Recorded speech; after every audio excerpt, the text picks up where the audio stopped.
Hello everyone, in today's video I'm going to walk you through how to get free gems on Duolingo. So you can get free gems from completing tasks on Duolingo, or you can also get free gems from watching ads. So to get from watching ads, you just click on the gems that you have, then you scroll down.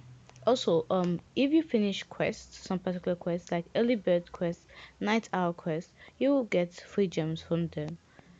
The early bird quest is to do a lesson between 6 a.m. and noon, and the night out quest is to do a lesson between 6 p.m. and midnight.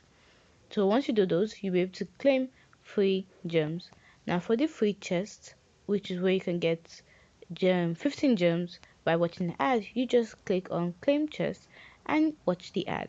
Once you finish watching the ad, you will get your free 15 gems. You can watch ads over and over again until you get the desired amount of gems you want. Hope you found this video helpful. If you did, don't forget to like, subscribe, and comment down below. Thanks for watching.